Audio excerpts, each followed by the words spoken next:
Hey folks, how you all doing? So I thought today I would do a response to a thread by Sam St. John in which he was showing 5 albums by 5 legendary artists whose a latter day album of those artists that are considered masterpieces or up to the standard of their so-called classic years.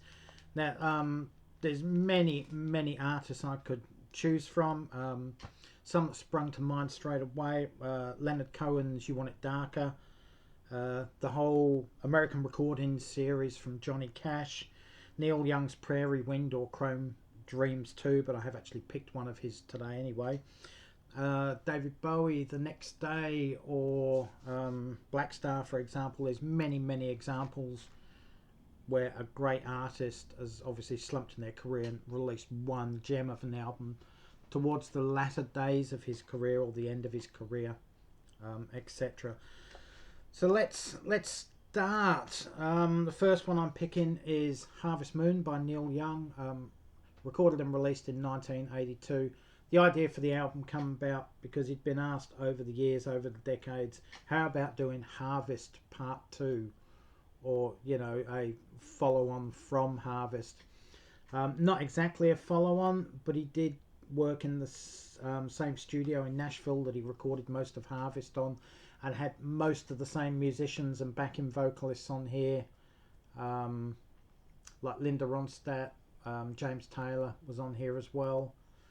Emmylou Harris was on here as well, etc. And a lot of the same Nashville studio musicians, and the Stray Gators, of course. Yeah, this album is absolutely brilliant from the get-go. Lyrically and musically, it's just absolutely sublime. He really took the time and effort to record this album. And as I said, although it's not a direct Harvest Part 2, it does fall within the folky country style music that most people do love from Neil Young. So yeah, that one's in my list. The fourth one, or second one on my list, I have Paul McCartney's "Flamin' Pie." This was his 24th post-Beatles release, including the collaborations, classical stuff, etc. Released in 1987. It was basically recorded between 1992 and 1997. And of course, in the middle of that, you had the whole anthology series being done. Paul has been said It's been said at times that Paul looked back on that Beatles work during the anthology series and saw how good the songwriting was during those Beatle days, and he really made a conscious effort to do something as good, well, hopefully as close as he could get to the Beatles stuff, and I think he achieved it with this album.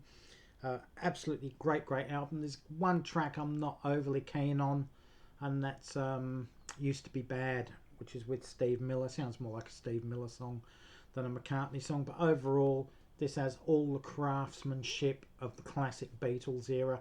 The album was co-produced by Paul, with some help from Jeff Lynne, who had worked with George Harrison several years earlier on his Cloud 9 album, and also George Martin as well. I've always said Paul produces his best work when George Martin's in the studio with him, because George Martin actually has the balls and is one of the only few people in the world that will tell Paul McCartney when he is making a load of shit.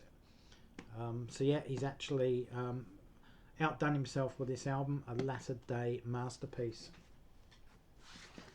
Next up, we have George Harrison with Cloud 9. This one was produced by Jeff Lynne. Very good album indeed. It's uplifting, it's positive, unlike a lot of stuff George does. It's a straight soft rock, sort of semi-pop, adult orientated rock album.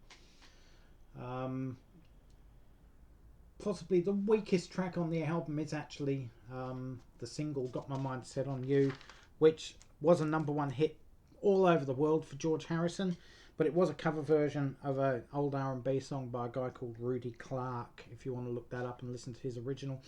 I do like it as much as I like Rudy Clark's original, but it's just the weakest song on here simply because it is a cover version.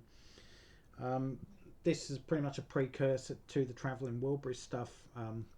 He was looking for a B-side for a single, B-side for the single "Got My Mind Set on You." The record department told him they didn't want to use a track off the album because they were too good. So he enlisted his friends, obviously the rest of the Travelling Wilburys, Roy Orbison, Jeff Lynne, Tom Petty and Bob Dylan, and they wrote Handle with Care. They presented that to the record company, and they said that's too good to be a B-side of a single. It needs to be a standalone single. So if it wasn't for that initial burst of them wanting him to record a B-side, Travelling Wilburys probably would never have happened.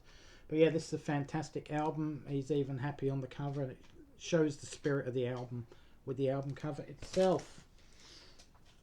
The fourth one I have on my list, Rosetta by Vangelis, or Vangelis, wherever you come from, released in 2016. I've only ever heard a few of Vangelis's albums, and I have a compilation of sort of hits, or well, not hits, but better known songs of his. I'm certainly not a fan of ambient music or electronic music, so this really isn't my usual style of music to listen to. It's actually about the Rosetta space probe, and it's his musical interpretation of it being launched from the EU, getting up, heading into a comet, landing on a comet, taking a lot of information, circling Mars, etc. This album is best to be listened to in a dark room with headphones on. Just shut your eyes and just the music just takes you into space. It's absolutely brilliant in my opinion. And as I said, I'm normally not a fan of electronic or ambient type music by anyone, and that includes Tubular Bells as well, Mike Oldfield. Just not into that stuff. But this is absolutely brilliant in my opinion. Last, or my fifth album that I'm going to show is this one, Sonic Kicks by Paul Weller, released in 2012. This one is his 22nd career album, so that includes the stuff by The Jam and the Style Council and all his solo material. Not your usual Paul Weller sounding album. It's very kraut rock orientated. It's almost low station to station David Bowie type vibes happening as well. I think he was getting into David Bowie at this stage, courtesy of his wife at the time, who was a big fan of David Bowie. What else? Yeah, there's a lot of synthesizers on this album. It's not as guitar driven as most of his other albums. Until possibly a year ago, maybe a bit longer, this album would have ranked in my bottom 3 of his entire career, not just solo, but including the Jam and Style Council stuff. But just over this last year and a bit, this album has just clicked with me, and I think it's absolutely awesome.